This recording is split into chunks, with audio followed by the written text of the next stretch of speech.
This is the Wordlife show on Ujima Radio.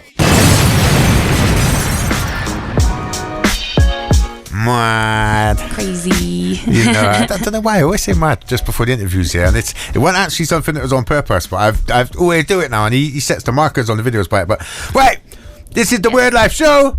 I am here joined by Solo Jane. Big up everyone who's looked in on the radio on 98 FM. If you're watching this online, there's a button there, press subscribe. But yeah, basically we're doing the interview part of the show. With an incredible artist who I should have had on the show a long time ago, really. You've been putting it down for ages in the city. Long time ago. Yeah, I mean, right, Solo Jane, hey, you're in the building, so thank you for coming through. No, thank you for having me. I'm honoured to be here. You know, it is genuinely an honour. The music's brilliant. As you said, there's songs I think could be on James Bond. There's songs that should be on Disney films, on Pixar films. Yeah. Basically, you need to start getting your music on films. Yeah, basically, if you're anyone who's into sync and you're hearing any of these, then please come and talk to me, because I am ready. Yeah, if you could set up any sync deals, she's the one, you know. I swear down, the music's incredible, so professional, incredible beats. And yeah, honestly, if you're making a short film or even a big budget film or a long film or any kind of film, not those kind of films you perfect guy, music. Yeah, right here. Yeah, exactly that. But wow, yeah, incredible music, pick you up. Now, I've not done an interview before. I obviously know you, but I think let's start on the obvious one. Yep. Solo Jane. Yeah. Now, how did you get the name Solo Jane? So it was a bit random, but I'd just started creating music in Bristol. I fell into music that day I got to Bristol in 2015, and I started creating all these songs really quickly, and I was like, okay, I need a name quickly. So started brainstorming all these things. I can't actually remember any of the things that I had as options. But then I was like, solo, like I'm alone in the city, like don't really know anyone here. Like my boyfriend at the time was here. But other than that, like, I had no real connections to the city, not really musically properly either. So Solo was there. Solo Sophie was a bit like, yeah, that don't really work. But my name is double-barreled Sophie Jane. Oh, you're Sophie Jane. I was going to say, okay. Yeah, so then I was like, and I'm kind of a plain Jane, but also I'm not a plain Jane. I'm plain Jane, but not vanilla. So I was like, Solo Jane, plain Jane, you know. Yeah, I'm glad you didn't go plain Jane. That's, as much as it would be quite a good novelty gimmick. My phone is popping off. Yeah, as much as it's quite a novelty thing, you know what I mean? Yeah, I think Solo Jane stood. I wasn't sure if there was like, you was about to perform and it was just, you know, Jane, and she's going to do a solo performance, so someone introduced you as Solo Jane or something nothing like creative, literally just about like my identity of like a new person in Bristol, like, and new to the music scene, solo artist, not a group. And then Solo just kind of it just fit. It makes sense. Right, now going from that, I was going to say, because you're not from Bristol originally, you're from Essex. Essex girl. Now I mean the voice gives it away a little bit. Yeah, but, when I speak, where are you two, mind it? But right, so you've been in Bristol for 5, 6, 7. Yeah, plus? like seven, nearly 8 years. 8 in September, I think, if I do the maths right. But so quite a long time. Yeah. Crazy. Did you move straight from Essex to Bristol? I mean, so I came here for university, wrote my first song, and then I stopped going to university after like 3 months. I was literally always in Docklands Centre writing, trying to like find studios, trying to network with all these different people. And then because I wanted my student loans, I went to the first year exams and I got through.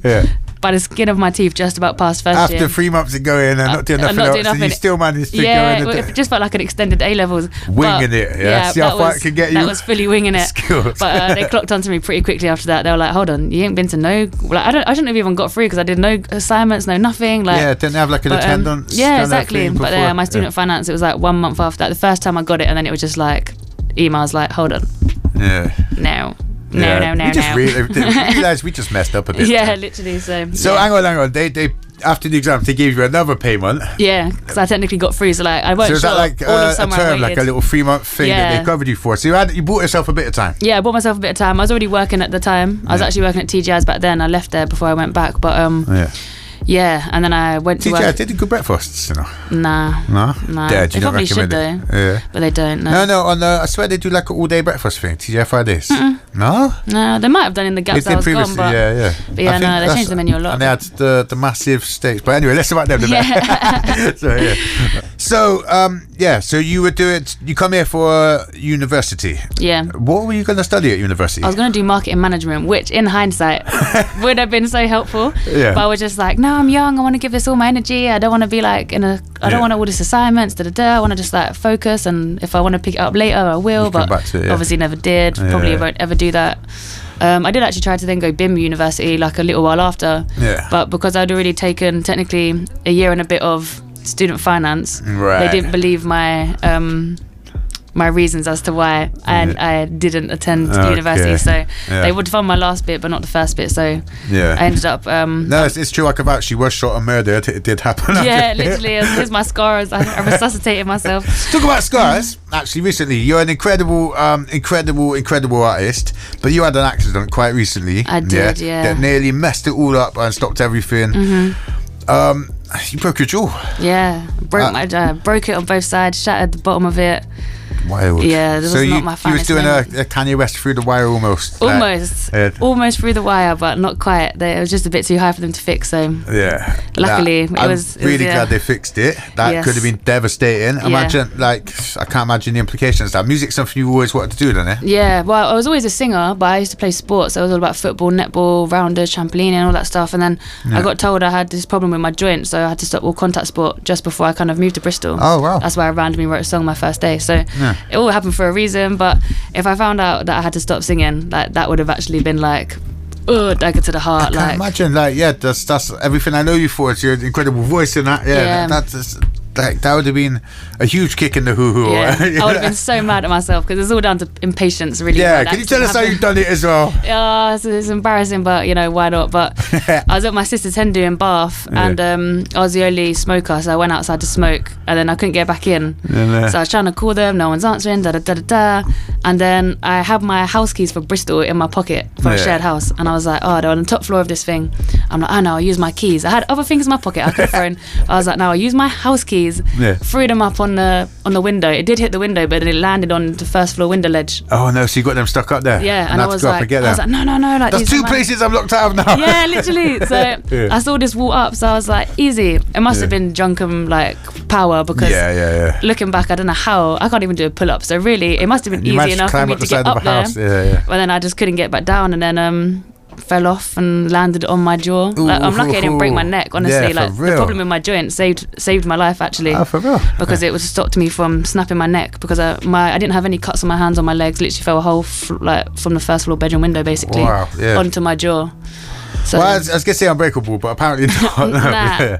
But look, you've healed. I've healed. I'm back. And you're fine and making music again, thank goodness. But I thought, it's sometimes, because something like what happened with TK, he was playing football all his life, and then he had an accident. Something happened with his leg, and then he had to stop playing football. Sometimes everything happens for a reason. Sometimes you get all of some of these things that happen. It could change your entire life and everything like that. And you were lucky that you could still go on and do that. It was I can't imagine how you must have felt after that. I went to the studio while my jaw was still I couldn't even fully open my mouth. And I hollered day to shout out Greg, and I was like, let's do studio. He went really none the wiser. And when I got there, I was like, just my jaw's actually fully broken right now on both sides. But ended up doing probably one of the biggest sing outs I've ever done, ever. I think just to show that you got it, just to make sure. And then from that point, I was like, cool. Now I can take my time. I can heal as long as you want, baby girl. You good? So you still got it. Still got it in the bag. Yeah, fair play. Now talk about still having it and a bag. Now you've got an EP coming. Yes, I know it's going to be towards the end of summer, and you don't want to put an exact date on it,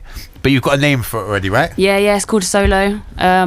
This has been waiting for a long time, and there's been many times I've had projects and I've kind of put on Instagram project coming this year, but really and truly, every time I got to that point, I was like, you know what, it's just not quite the right sound yet. And I think a debut EP is really important. I wanted it to actually mean something and actually be a body of work I'm proud of, and I felt was timeless, and that I felt was actually a good representation of my sound, not just the sounds that I'm around at the time.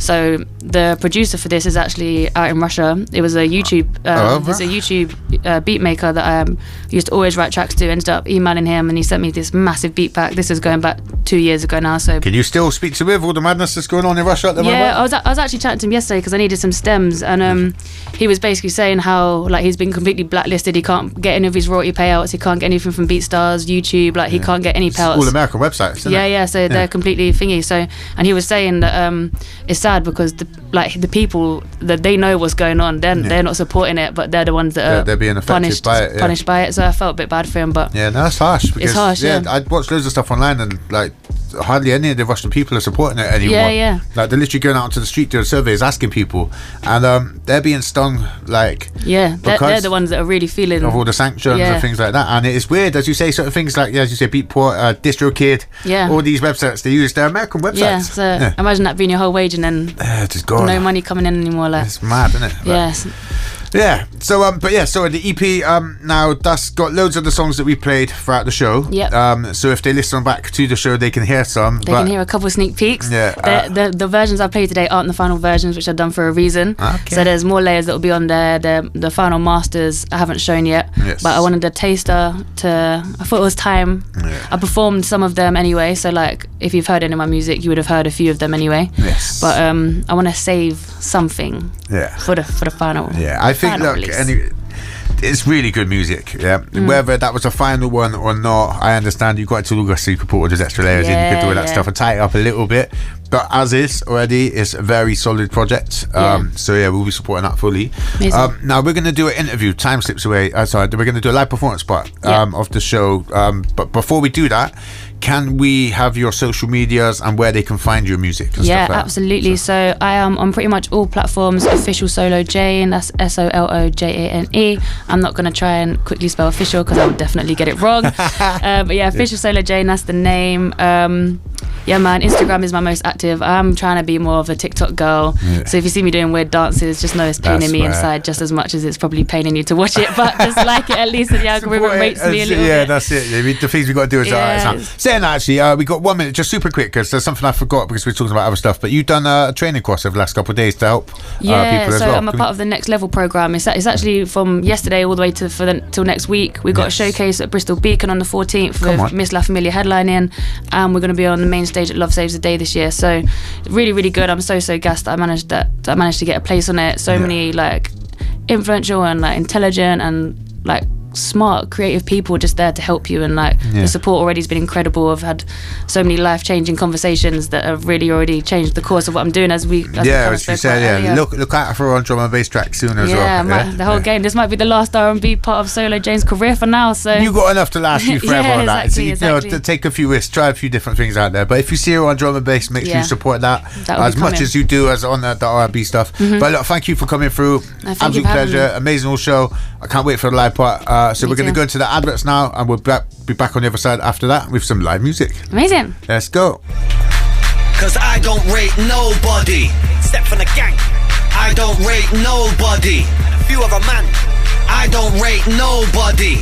It all gets spun. I said I don't rate nobody. Big P more like a small change. All this top shit got man acting all strange. How can you have a head that big and only send 8 bars? You must have a small brain. I'm that Big P kryptonite. I'm on a mad thing. I'll end just ish tonight. Harvey Price with a beer joint fit to white ass BS. We'll take down your Christmas lights, bro. You're 8 months early.